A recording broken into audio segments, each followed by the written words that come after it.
শীতে যদি একটু গুড়ের পায়েস না করা যায় তাহলে শীতটাই জমবে না। তাই আজকে বানিয়ে ফেললাম গুড়ের পায়েস, শীতের স্পেশাল পায়েস। তাহলে ভিডিওটি স্কিপ না করে পুরোটা দেখো, বেশি বড় ভিডিও না। তাহলে রেসিপিতে যাওয়া যাক। নমস্কার বন্ধুরা, আপনারা দেখছেন কুকিং হাউস অফ অনিমা। আজকে একটা পায়েসের রেসিপি তোমাদের সাথে শেয়ার করব। শীতকাল পড়ে গেছে, কোনো পিঠে পায়েস আমার ঘরে আজ পর্যন্ত হয়নি। তা আজকে পায়েস করছি খেজুর গুড় দিয়ে, সেটাই তোমাদের সাথে শেয়ার করব। তার জন্য দেখো এখানে আমি 1 লিটারের মতন গরুর দুধ নিয়ে নিয়েছি। গরুর দুধটা আমি জাল দিতে বসিয়ে দিয়েছি। 1 লিটার দুধের জন্য আমি এখানে 100 গ্রামের মতন গোবিন্দভোগ চাল নিয়ে নিয়েছি।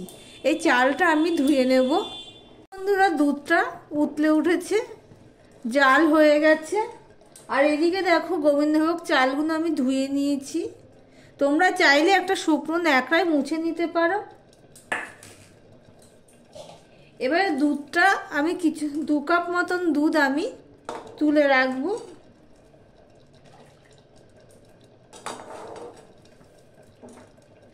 আমি এই বাটিটার মধ্যে দুধ কিছুটা তুলে রাখলাম।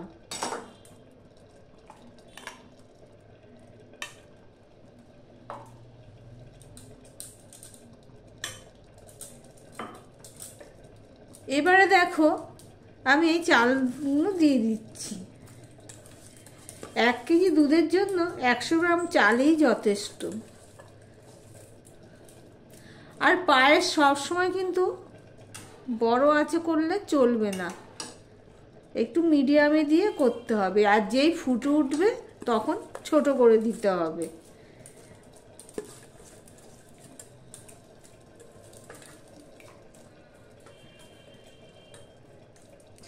এই পর্যন্ত যারা ভিডিওটি দেখছো লাইক দিয়ে কন্টিনিউ করো।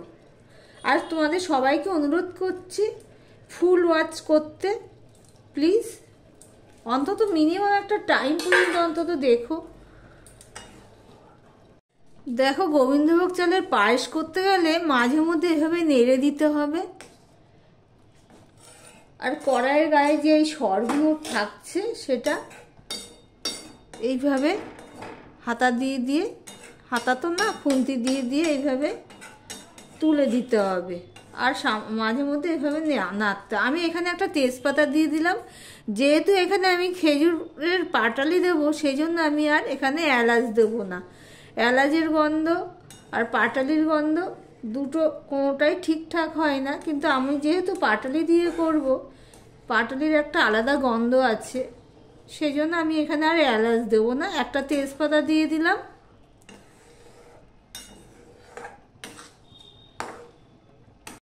দেখো বন্ধুরা, দুধটা আমি কমিয়ে নিয়েছি, কারণ অল্প দুধের মধ্যে আমার চালটা সিদ্ধ হয়ে গেছে। সেই জন্য বেশি জলে ভাত ফোটানোর থেকে অল্প জলের মধ্যে দিয়ে ফোটালে, তারপরে গরম জল দিলে যেমন হয় পায়েসের ব্যাপারটাও ঠিক তাই। আমি অল্প তাড়াতাড়ি হয়ে গেল। এবারে যে দুধটা আমি দিয়ে দিলাম। পায়েসের ভাতটা তো একদম নরম করতে হয়, সেই নরমটা হয়নি, কিন্তু ভাতটা সিদ্ধ হয়ে গেছে। এবার আমি দুধটা দিয়ে দিলাম। গ্যাসের ফ্লেমটা আমি লোতে রেখেছি। অল্প আঁচেই আমি করতে থাকবো আর মাঝে মধ্যে এভাবে নাড়তে থাকবো। আমার ভিডিওটি যদি ভালো লেগে থাকে লাইক কমেন্ট শেয়ার করে দিও। আর যারা নতুন বন্ধু ভিডিওটি দেখছো সাবস্ক্রাইব করোনি, তাদেরকে অনুরোধ করছি সাবস্ক্রাইব করে পাশে থাকার জন্য। দেখো বন্ধুরা, গ্যাসের ফ্লেমটা আমি একদম লোতে রেখে আমি পায়েসটা রান্না করছি। পায়েসের চালটা আমার সিদ্ধ হয়ে গেছে নাকি দেখবো একটুখানি। তখন তো সিদ্ধ হয়েছে, কিন্তু একদম নরম করে নিতে হবে চালটা।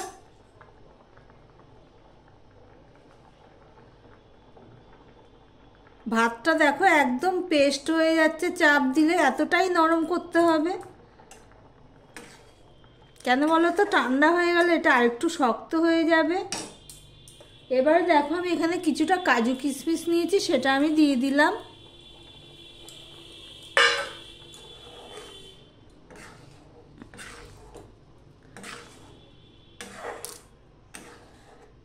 কাজু কিশমিশটা দিয়ে আমি একটুখানি জাল দিয়ে নেব। দেখো বন্ধুরা, আমি পাটালিটা গ্রেট করে নিয়েছি কিছুটা।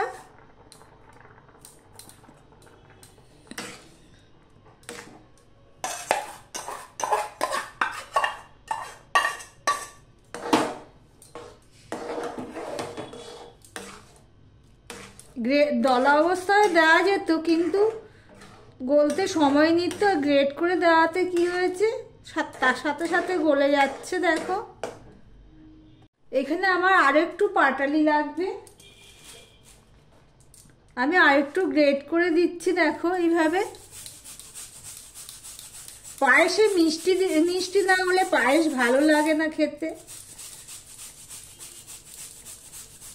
আমি একটুখানি জিভে দিয়ে দেখলাম যে আরেকটু মিষ্টি লাগবে, তাই জন্য আরেকটু পাটালি আমি এখানে এইভাবে দিয়ে দিচ্ছি।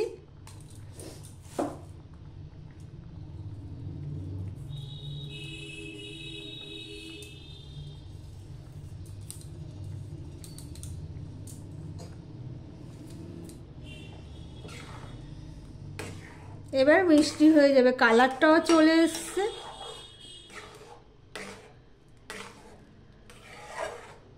তোমরা একবার এইভাবে ট্রাই করতে পারো। দুধের মধ্যে জল দিয়ে যদি ভাত সিদ্ধ করা যায় বা গোবিন্দভোগ চাল সিদ্ধ করা যায়, তাহলে সেই স্বাদ আলাদা। কিন্তু এই দুধের মধ্যে ফুটিয়ে এইভাবে যদি পায়েস করা যায়, এর স্বাদটা সম্পূর্ণ আলাদা, পুরো ক্ষীর ক্ষীর লাগে খেতে। তাহলে পায়েস রান্না রেডি হয়ে গেছে। এবার আমি গ্যাসটা অফ করে দেব, আর ভিডিওটি আজকের মতন এখানেই শেষ করলাম।